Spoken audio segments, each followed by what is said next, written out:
Hey. All right, y'all. Welcome again to African Ancestral Wall. Coming back with Brother Bomani, who is consistent. He don't give up. He keeps it pushing, keeps it going. So we're happy to have you here. I came here in 2003, actually, when I bought this land. No one was out here. I think Bomani visited in 2008. It was 2008. Yeah, and there was still almost no one out. It was literally the only thing that was here was that house right there. Right, and then one of the top lady had her place, but it's starting about 2010. Things started getting really crazy out here in terms of land and people buying and this kind of thing. So coming from Los Angeles myself, as I always say, you know, only black folks I know who can see the water is. We all know their names, you know, Magic Johnson or Eddie Murphy, whoever it is, but you know, certainly not, you know, Willis Jones. So I was here with my father, and said, hey, you know, go ahead and grab some of this because you never know what's going to happen. I was renting a house actually in Accra, and I was telling people that I bought some land out here, and they were laughing. Why would you ever want to go out there? But now, turns out it's a pretty good investment. My name's Jerry, if I didn't say it earlier. People ask me why I came to Africa. Because I'm a Gambiite, basically, which in my eyes means that I'm one of the people who feel, among a lot of people, feel like until we build something of consequence on the African continent, give us a basis of national power, that will be in beggar's mode forever, living at the indulgence of people who basically don't care that much for you or about you. So when I see things going on around the black world, one thing becomes obvious to me, which is there's not a black power in the world that can, you know, get control of some of these abuses that are happening to black people worldwide. We don't have that now. I was just telling someone I was talking to here, I remember about a year ago there was all this talk about, you know, how they're gonna abuse Asians in America, you know, and they push some people down and somebody got beat up and it got on camera. And I wrote an article back then sometime saying this is gonna be a very short-lived affair because the Chinese, I'm sure, have picked up the phone and called somebody and said, unless y'all want to lose about 500 people in Hong Kong next week, cut the bull. Got real quiet too. Now I don't know what that phone call happened, but it didn't have to happen because deterrence was already understood by the people who knew where the power lies.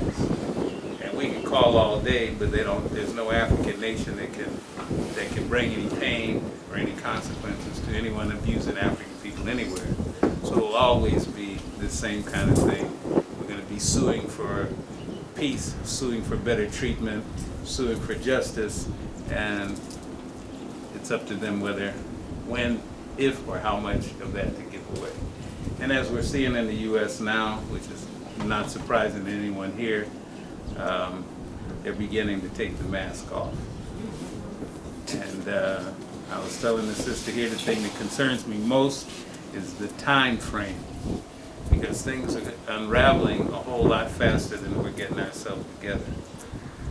And if you think all of these people of color and all of these coalitions that you think you're lining up with are going to come to your rescue, you're going to find out the harsh truth. You're on your own. You have no friends out here.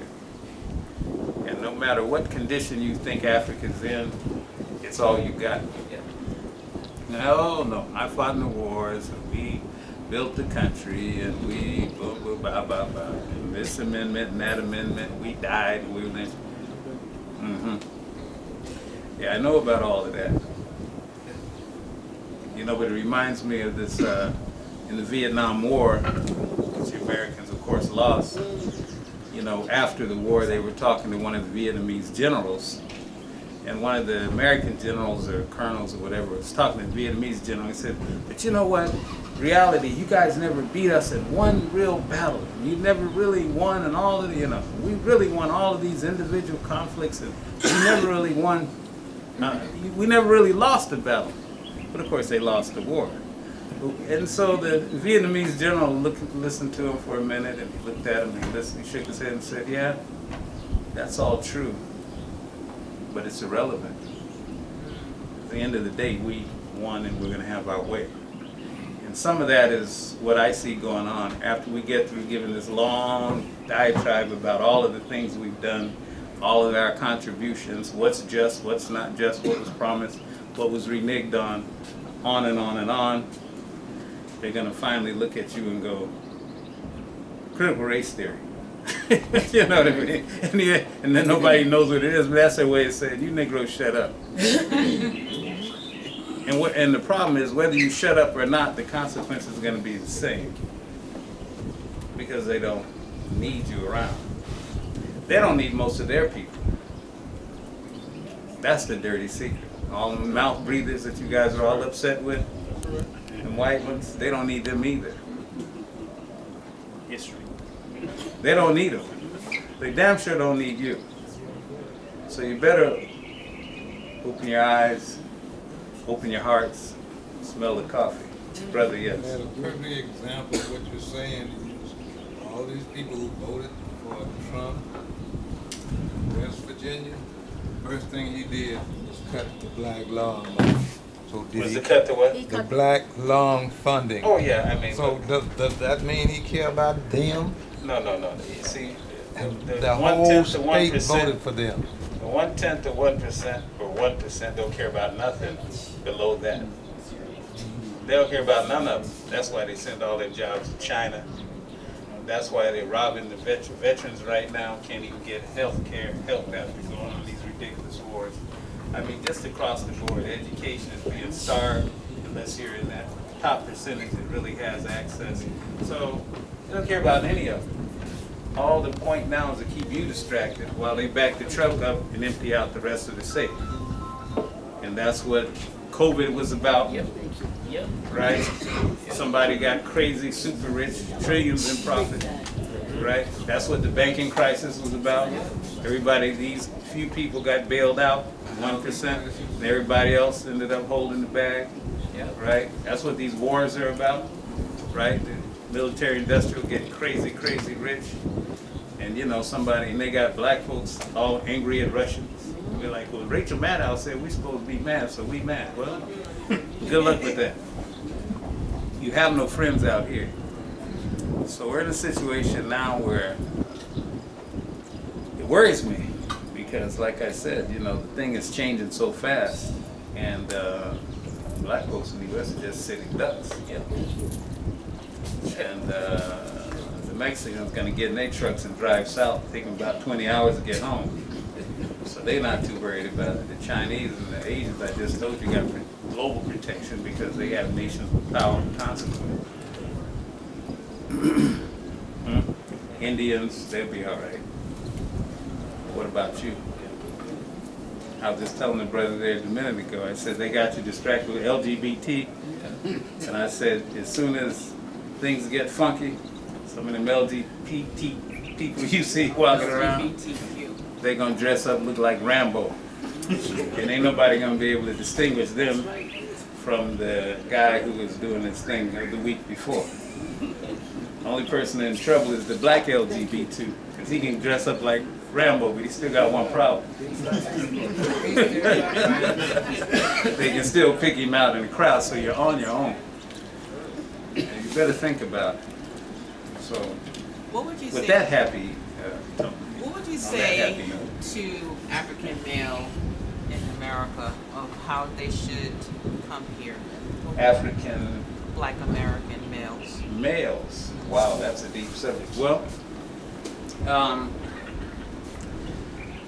yeah. Well, first of all, let me just say, I think everyone has the means should be thinking about how to get somewhere on the African continent. Now, I know people are talking about, well, we go to Costa Rica, and then we can go to Brazil. Half the brothers talking about there. They got something else in mind why they want to go to Costa Rica and Brazil, and we know all about that, right? Dominican Republic. Dominican Republic, and all that, you know, like, you know. The tropical y'all, spots. If it's sisters y'all want, there's plenty first in the U.S., and then there's plenty in Africa. So when you guys go to all these other places, there's a little something else you're looking for. So these may not be the most politically minded people, but back to your question. You know, as I say, I digress, right? But back to your question, I would say African males anywhere in the world, if we could recruit them all to somewhere plug in to these nation building programs that we have to have on this continent. It doesn't have to be here. In fact, it's a whole nother discussion, but these aren't really nations either. You know, these are European imposed enclosures that we're all trying to make work, which ain't working either, by the way. That's a whole nother discussion. But no, I would encourage them because they are targets, but even more than targets, they're scapegoats. You know, and the system's got no use for them. And when I hear these vitriolic arguments going back and forth between the sisters and this, some brother Kevin that died recently, Samuels, you know, I didn't know about him until just about when he died, and I watched some of that, and I'm thinking, so what's this really all about anyway? You know what I mean? Because some people are cheering this, and then the sisters on the other side cheering somebody else, and then you can find some sisters talking about how useless the brother. Yay, let me tell you one thing. These Proud Boys, they don't know nothing about that conversation. They don't see none of that. All they see is some black folks vulnerable. We're upset because we're losing our standard of living. Other people look like they're protected. Black folks look unprotected, and I don't care if he was on Kevin Samuels' thing or if he's on somebody else's. All y'all in the same trouble. And so any sister who thinks the brother is her problem doesn't know what's going on. Any brother who thinks, oh, wait, he's sister, he's completely clueless. It's like, you know, the Titanic, y'all on the Titanic heading toward the thing, and y'all ain't even on the deck. Y'all way down here somewhere arguing about if you can get to the deck, something is getting ready to crack. It's a complete waste of energy and a waste of time. So I know there's a lot of pain, especially with the sisters, because any oppressor worth his salt is going to go after your men first, which is what they've done. And if you're a human being, if you're a woman, you're going to feel that sense of loss, deprivation, marginalization, whatever it is, but you got to know who is who in this game. So I say all of the brothers who have their head on and all of the sisters who have their head on can look at the North Star, the bigger picture, and recognize we need nations of consequence in this world. And it has to be on the African continent because there's nowhere else you have the land, the population, or the resources, or any dream of having. I was watching this guy some years ago, Claude Anderson, talking about how black people coming out of slavery had 1% of the land, and how black people today have 1% of the land, right? Now you done been through dogs and bit you up, you know, and shot down in all kind of wars, you know, all of this stuff having had a black president, that 1% is still there. And it's probably getting less because when they had the housing crisis and convinced y'all that Obama was going to save y'all, see how that worked out. You're going to be poor. You're in bigger trouble. So land is the foundation of nation. If you can't have nation, you don't have anything. So we have land, we have population, we have resources. Now we have all kind of people all over the world, Chinese, Korean, well, I don't see too many Koreans, but you know, Russian, Turks, of course, Indians, and everybody else who are looking at this land saying, hey, you know, we're all crowded up there. We polluted our rivers, we polluted our air, we exhausted our land, resources can't grow, and here all these black folks down here with all of this stuff that relative to what they have is pristine. Do you think they're just going to sit down and let you sit on it? So they're coming down there in gangbusters. That's why I don't want to get overemphasize exactly what's happening in the U.S. except the fact that you're all coming from the U.S. because you got a lot of problems coming down the pipe. And when these people come here, you know, they got 1.5 billion people in China. I've been to China. Look, they can drop 500 million of those off in Africa and not miss them. But that would absolutely swamp this place. And they're in the process right now of buying up huge tracts, swaths of land in all of these African countries. I saw a video where they had these little children in China learning African languages. Some of y'all may have seen that. And I guarantee you, they're learning every major African language, and not because they plan to be tourists. They plan to be your boss. And they plan to own everything of consequence in this place. And the Americans' only response to that, of course, since they don't have the people and the money, is to send the military. That's why you got military bases all over. That's to intimidate the leaders, you know, who may want to do business with who the perceived enemies are. Exactly. So that's what that's about. But the point is, these people don't love you either. Yeah, they got no love for you. They just Got look no- at you. And if you live here with them like we do, they let you know every day we don't give a damn about you. I mean, they're the most disrespectful, abusive, rough. I mean, it's terrible. So you multiply that by, you know, about 500 million or even 100 million, you got a major problem. So they're teaching those children those languages because they plan for this to be their outpost. Right? So if they build you a highway, it's because they got, this is my opinion, because I ain't seen it, but they got some big maps somewhere in China saying we're gonna need a highway here, we're gonna need a port there, we're gonna need a this there, we're gonna need that there. And okay, now go tell that government that we're gonna help them build something here. And of course, we're so desperate, we'll go, well, yeah, that ain't going exactly the direction we wanted to go, but that's close enough. Well, the reason it ain't going exactly the direction you wanted to go is because it's not for you. It's for somebody else, it's for them. That's what I think. Now, I could be wrong. And the thing that worries me the most is 100 years from now, and they've exhausted what they have. 100 years from now, when they're down here, all in the nooks and crannies, and they're chiefs, and they're chiefs, and they're this and they're that. He has something important to say to you while we're in the middle of recording. Come on, ask him. Just 1 second. You can. It's all good. Okay, well that's a good question. Will we eat before we go? Because anytime food's involved, we got to get that out, right? Do we want to eat before we do the wall, or do we want to? Let's finish up, and then Okay. we can just do the wall, and then we can come back. Or we can do a half of it. We can also do a half of it. We've done it every single way we can think of. We've done it before. We get started, go a little ways, and then break off and finish. So that's the wall behind us. So let's wrap it up, and then let's do our tour. Yeah, because I was going long anyway. But anyway, I think y'all know. Let me say the last thing I was about to say. My concern is 100 years from now, when they're in all of the nooks and crannies, and we're here. They may look and say, you know what? This 10 or 11 or 12 billion people ain't gonna work. And Native Americans found out the hard way. When people think they don't need you on that land, they have a way of reducing your numbers. So don't think it can't happen because these people of color are your allies. You've got to have your own power. So these young men, they need to be thinking about being part of building global power for African people in the next generation. And some good things can happen to them personally too if they get involved with that thing.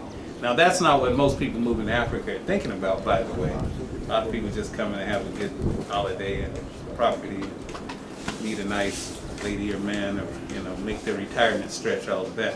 Nothing wrong with that. We're trying to say when you come here, try to think of a mission. Try to think of your mission. Go back and read Garvey again to reorient yourself before you come back to Africa, before you even start making plans.